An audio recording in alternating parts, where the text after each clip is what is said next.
Yan. Good evening. Good evening mga idol. Welcome pong muli sa ating channel. Ito pong muli ang inyong lingkod, si Boyet.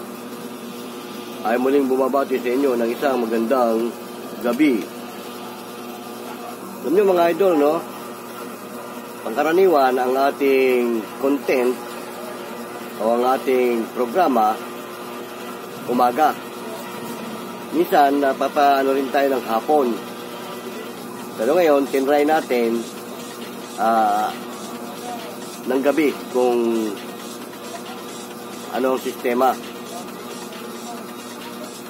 Ngayon, mga idol, shoutout muna sa ating mga subscriber dyan, sa ating mga viewer, gawin din sa ating mga follower. At higit sila at sa ating mga kapwa vlogger dyan na nasa larangan ng Ghost Explorer at Ghost Hunter. Shoutout na rin sa ating idol na si Bungo. Men, shoutout sa iyo, men. Lagi kong pinapanood yung iyong mga debunkers, yung mga dinidebunk mo na video ng ating mga kapwa vlogger dyan na nasa larangan ng Ghost Explorer. Marami pa rin mga follower ng ating mga idol na Ghost Explorer ang nagre-react kapag dinidebunk mo yung kanilang idol. Pero siyempre, tulad ko rin ng primero, nabanggit ko na sa'yo, magagalit talaga sila kasi siyempre idol nila yan eh. At pinagtatanggol nila yan siyempre. Pero doon sa mga idol natin na mga Ghost Explorer, siguro naunawaan na rin nila yung ginagawa mong pagdidebunk sa kanilang mga exploration. Kasi may punto de vista naman yung sistema ng ginagawa mo dahil gusto mo lang maipakita sa mga mamamayan o sa mga nanonood na yung ginagawa nila, sabihin na natin peke kung peke. Pero kasi siyempre doon sa mga follower nila, wala silang pakialam kung peke yan o ano. Sino yun? Pero siyempre, hindi maiwasan talaga na magre-react sila at magagalit sa'yo. Dahil kasi nga, hindi pa nila naunawaan yung sistema ng ginagawa mo, men. Kaya lang, talaga, ang advice ko lang sa'yo, idol, cool ka lang, huwag ka masyadong hot sa yung mga ginagawang pagdidebunk. Supposed to be na merong nag-react sa ginawa mo, cool ka lang, paliwanag mo ng maayos. Para naman, maintindihan din nila unti-unti yung ginagawa mo. Kaya lang, kasi minsan, na-high blood ka na rin, men. Kaya sabi ko nga, cool ka lang, pare. Kasi, lalo kang hahangaan ng mga iba nating follower kapag nakita nila na may pagbabago sa'yo na cool ka lang, mahinahong ka sa iyong mga pagdidebunk. Di ba, tama? Kasi men, kaya yung iba nabubuisit, magagalit ka, sisigaw ka, magmumura ka, at the same time, may konti, tatawanan mo sila. Yung tawa mo pa naman, men, parang tawang nakaka-insulto. Kaya, hindi maalis talaga na hindi sila magalit.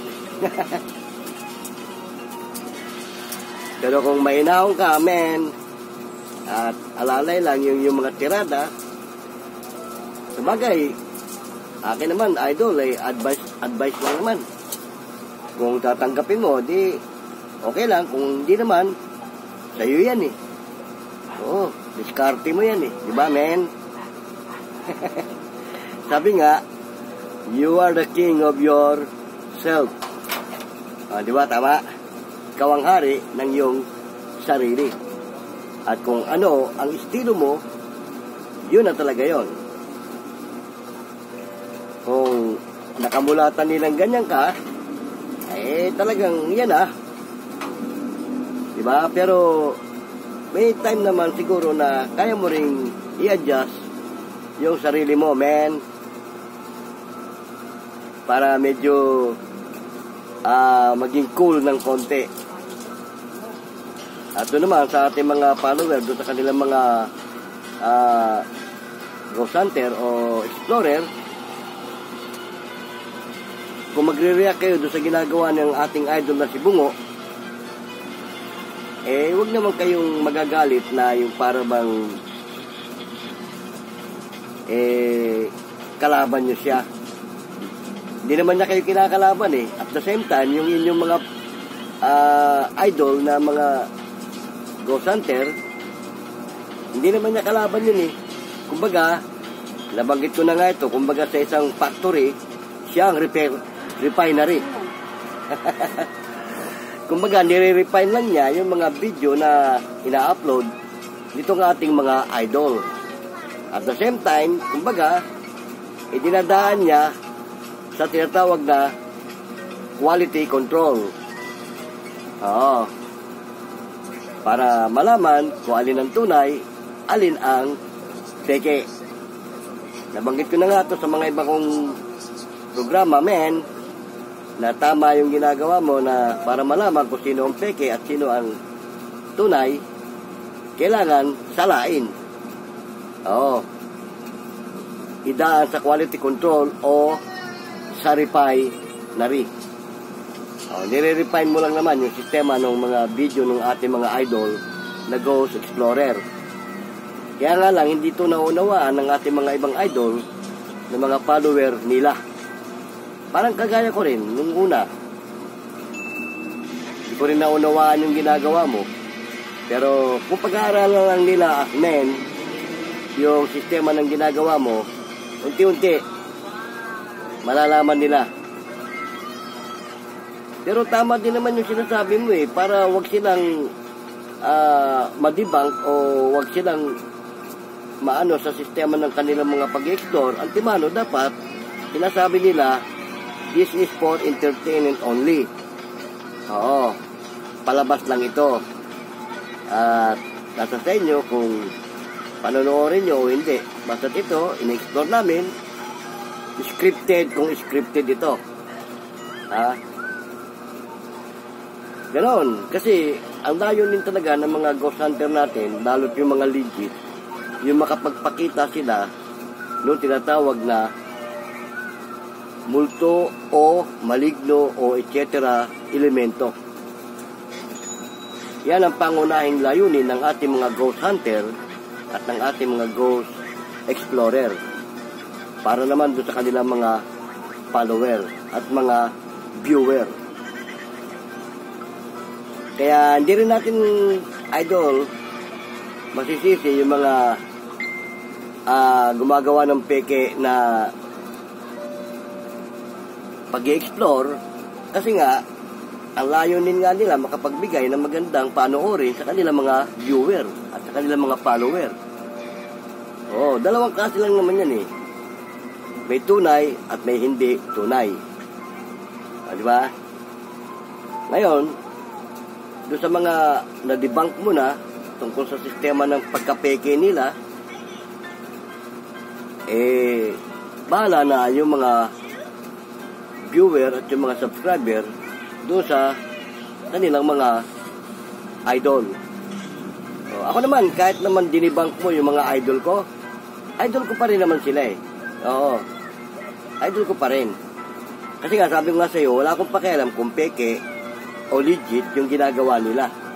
Dahil ako, ang layunin ko naman, mag-advise sa kanila sa kanilang ginagawa. Kasi nabanggit ko na doon sa una kong mga video, kahit na anong tawag yun, yung kahit na hindi legit yung kanilang ginagawa o scripted man yan, nabanggit ko na ito na kapag tinutuhanan ng Diablo yung kanilang ginagawa, lalo scripted lang yan, gustong pagandahin ng Diablo, pag pinasukan yung mga di umano ginagawa nyong multo o ginagawa nyong nagpapakita, baka kayo mismo na gumagawa ng script dyan, mga idol, nabanggit ko na yan, mataranta. Oo, kasi kapag kinasangkapan na ng Diablo yung inyong mga ginagawang tao na magpapanggap na sila yung mga multo o ano pa man, elemento, pag kinasangkapan ng Diablo yung gawin niyang makatotohanan yung ginagawa nyo, baka kayo mismo ay mataranta sa inyong ginagawa dahil kasi unang-una, hindi na kayo kilala ng mga yan kapag yan pinasukan ng Diablo. O, di ba? Tama, idol? Baka mamaya, tapos na yung eksena ng pag-i-script nyo. Tuloy pa rin ang milagro ng mga ginawa nyong multo at maligno. O, paano nyo kokontrolin yan? Hindi na kayo kilala yan. O, baka mamaya, ibang script na ang gawin yan. Andong sakali na kayo, andong kumuha ng pamaro, paluin kayo. O, di ba? May panganib, kaya malimit kong i-advise, ingat. Kasi, hindi biro yung inyong trabaho bilang mga ghost explorer at ghost hunter. Diba? Tama, mga idol? Nabanggit ko na nga ito eh. Hindi ako ghost explorer, hindi ako ghost hunter. Pero sa mga pinagtatrabahoan namin, dahil diba, sabi ko, dati akong pintor, nakakaranas din kami ng mga ganyan. Oo. Kaya lang, ito inyong lingkod, siyempre, ang layo din namin magtrabaho, hindi para mag-explore, o hindi para magpakita ng kung ano-ano, at wala kaming pakialam kung sino nandiyan. Nabanggit ko na sa inyo sa mga nakaraang video ko, pagka gano'n na nagmimilagro na yung lugar na amin pinagtatrabahuhan, sinasawata ko na yan. Oo. Kung may mga dapat sibakin sa lugar na yan, sinisibak ko na kagad para wag kami mapirwisyo. O kasi, nabanggit ko na nga kapag may pinasukan, isa sa amin, mga kasama na nagtatrabaho, tulad nung nangyari na nga yan tanghalin tapat, kumakain kami. Yung kasama namin iba ng sistema niya 2 beses ko tinawag yung pangalan hindi ako kilala. O, tapos, ang talim ng tingin sa akin. Siyempre, hindi ako papayag na sugurin niya ako o atakihin niya ako dahil siyempre, iba na ang espiritu niya Yung nga sinasabi ko sa inyo, pag iba na ang espiritu niyan, hindi na kayo kilala niyan. At ang layunin niyan, maminsala. Siyempre, ang ginawa ko, basahin yung lingkod, nabanggit ko na, meron tayong alam sa ganyang spreketik. Pag spreketik ko nun, tinapuyong ko sinampal ko di lumipad yung masamang espiritu na nakapasok sa kanya. Nagulat pa siya. Nagtanong pa, ano raw nangyari?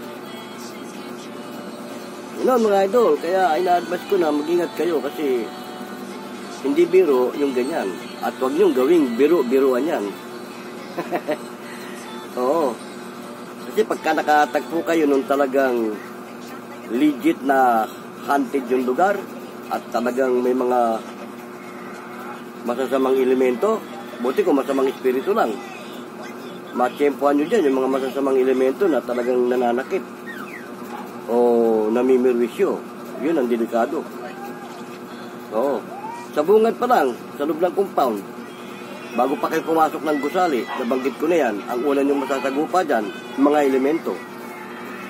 Ano ba yung mga elemento ng nariyan? Lalo't mapuno, masukal.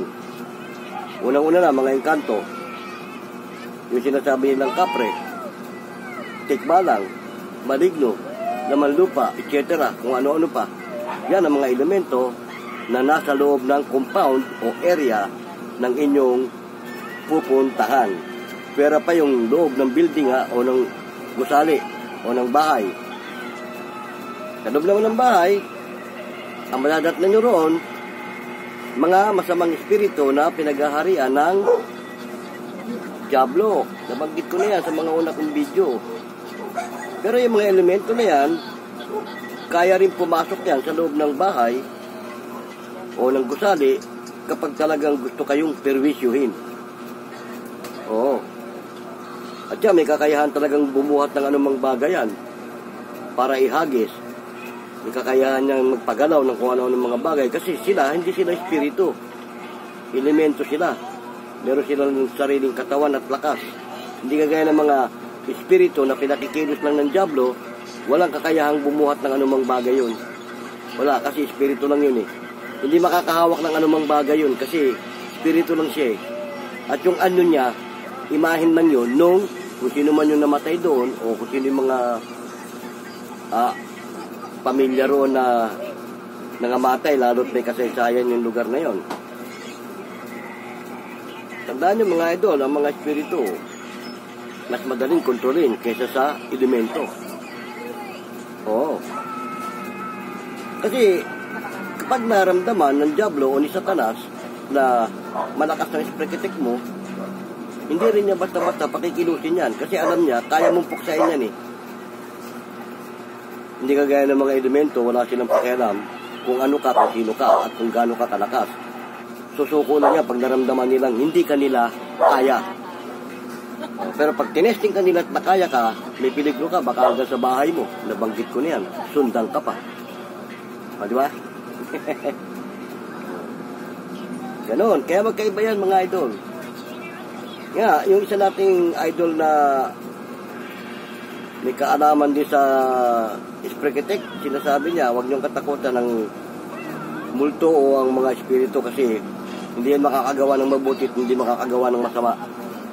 Split seconds lang. Mawawala sa harapan mo yan pag nagpakita yan. Ikaw na ang gagawa ng disgrasya mo kasi, alam mo, sa lugar na yan, may delikadong area, may delikadong nagpakita sa'yo. Sa takot mo, tumakbo ka. Yun pala nasa mataas na lugar ka, nalaglag ka. Di ikaw na gumawa ng disgrasya mo. Pakita sa'yo. Kaya mo lang, tayo ka lang dyan, tingnan mo lang siya. Kung dadaan siya papunta sa'yo, kahit salubungin mo yan, lalagpas lang sa'yo yan eh. Tatagos lang yan eh. Kahit na nakakatakot ang itsura, hindi ka kayang anuhin yan. Kahit nga hawakan mo yan, hindi mo mahahawakan yan eh. Hindi ka rin mahahawakan yan, wala nga kakayahan yan eh. O, hindi kagaya ng elemento. May kakayahan yun, may lakas yun. At may kapangyarihan yun.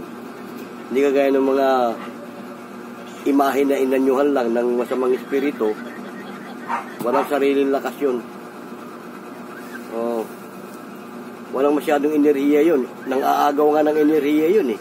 Alam ba, enerhiya mo. Kaya nga minsan papasok sa iyo yun eh. Yung nga, yung sinasabi ko, hingatan nyo, makapasok isa sa inyo. Ang pasukan, may peligro.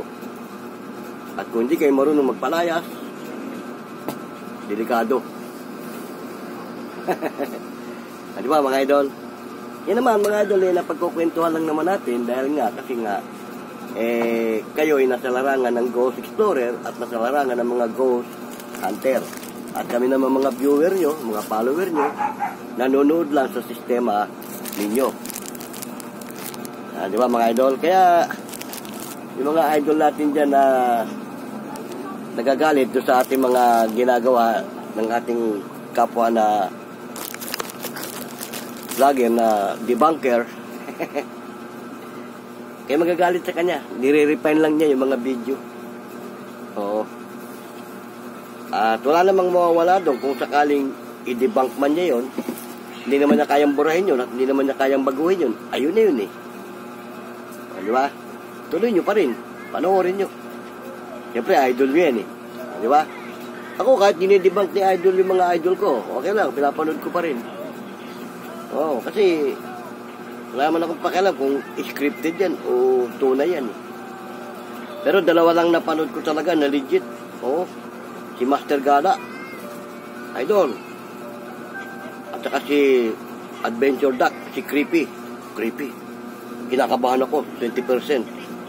Oh, yan ang mga legit. Sipin mo, pati yung nervous niya, yung kaba niya, may percentage.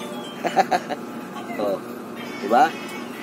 Pero, pagkatakan ko lang doon, paano niya kaya na-define na nasa 20% yung kaba niya nasa 30% yung kilabot niya.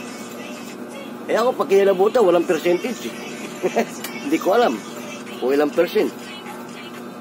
Pero 99.9, kapag ka kinabahan ka at kinilabutan ka, nariyan lang yan sa tabi mo, sa tagilira mo, sa likod mo.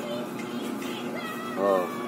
Sa madalit sabi, andyan siya kapag ikaw kinilabutan.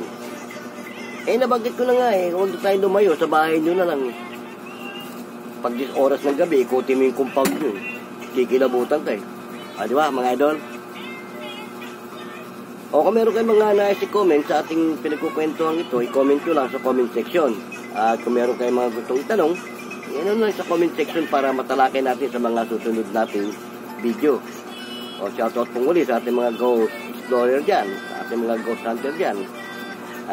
Legit man kayo o peke, shoutout sa inyo lahat. Idol ko pa rin kayo kahit anong klase, kung scripted man yung ginagawa nyo o totohanan yan, idol ko pa rin kayo. Wala akong pinipili sa inyo. Ang akin lang, advice, ingat. Dahil hindi biro ang inyong trabaho. Mapaligit o hindi, hindi yan biro. Ang katunggalin nyo dyan, dalawang uri, masamang espiritu at mga elemento.